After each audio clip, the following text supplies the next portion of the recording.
I was out doing some grading with the Gale yesterday, and I went back out this afternoon to finish, and I discovered the front tire was completely flat. It was just running weird and wasn't sure what was going on, and got out and looked, and completely flat. So we'll have to pull it off and check it out. And I know it's on backwards. This is how it was when I bought it, and it's been driving me crazy, so I've been wanting to pull it off and flip it around anyway, so this is a good excuse to get that done as well. So what I did was I took my tire iron here, and I came in around the bead like this and twisted it all the way around until I broke it loose. And I got this one side up over, and we're going to see if we can't get it off now.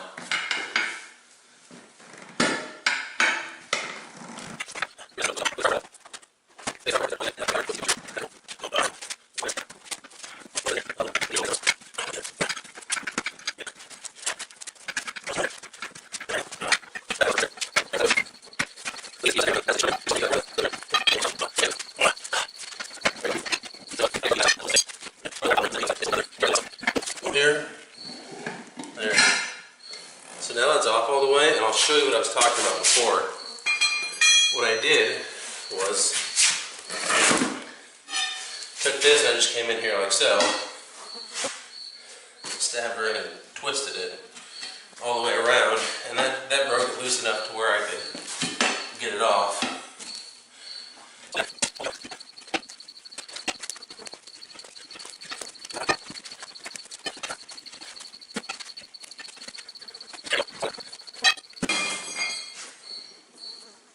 Let's take the, oh, I can't get the valve stem out. We lost the tube inside. Well, crap.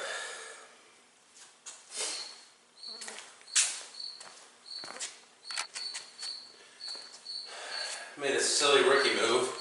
I didn't take the valve core out of the stem, so I couldn't get the rim pushed over far enough to get the tube out of it. So I jammed a couple pieces of 2x4 in there, so I get my fat hands down around the rim and take the valve core out. It was a nightmare. Always make sure you take the valve core out first. So now we'll just put some air here and see where it's leaking. Looks like there's some sealant on this thing already, maybe. We'll get it filled up, find the leak. Now we're going to spray the tube with some dish soap and see if we can't find our leak. Just a mix of water and Dawn, and if there's any air coming out, it should make it bubble up pretty good.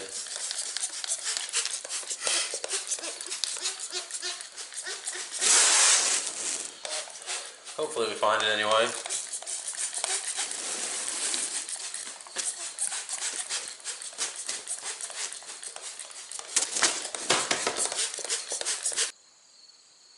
Well, found the leak. You can see these bubbles right here. You wipe them away and they come right back.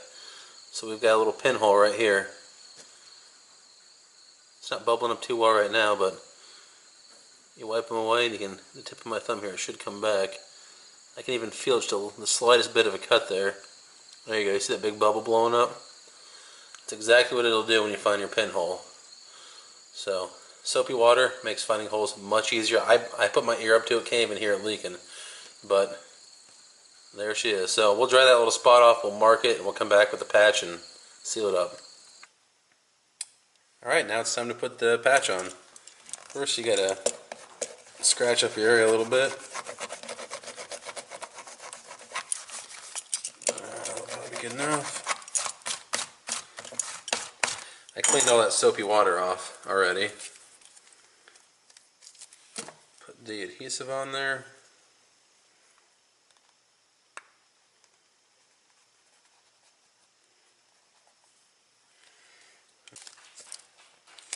And we'll put the patch on now.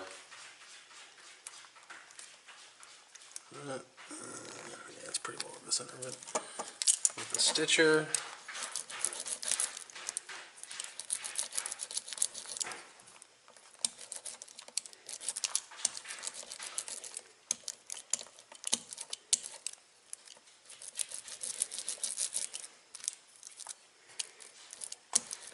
I'm gonna say I put too much of that adhesive on there.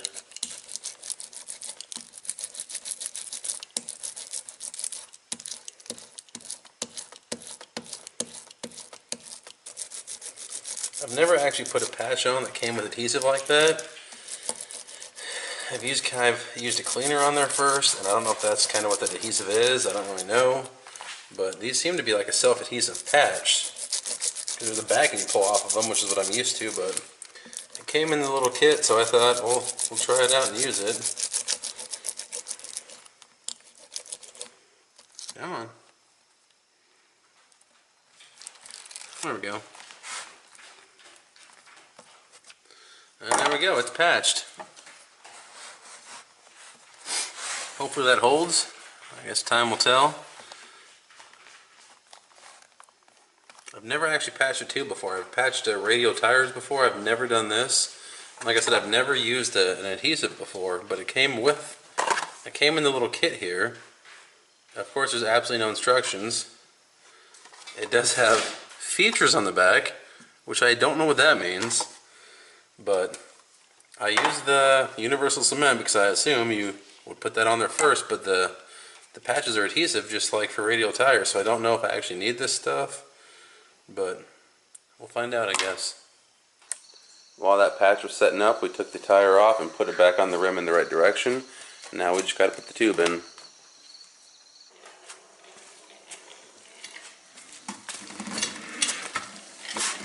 Alright, and it's back on.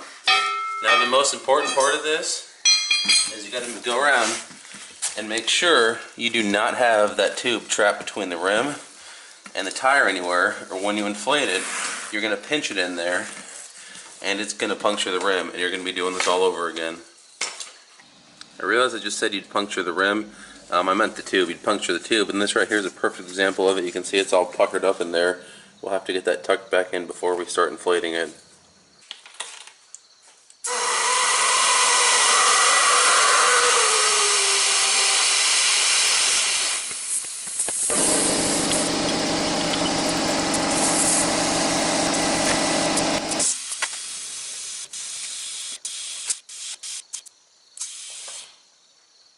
Okay, we got that spot on 45 psi, so now we'll get it put back on the skid steer, and hopefully that takes care of it. Hopefully there's no more pinholes.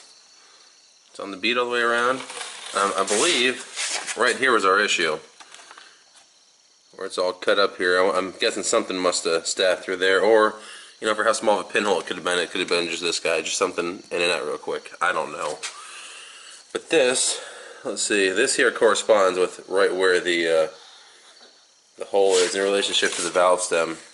If you put the valve stem at 12 o'clock, it was about 7 o'clock on the back side. So that would be pretty close to where it was.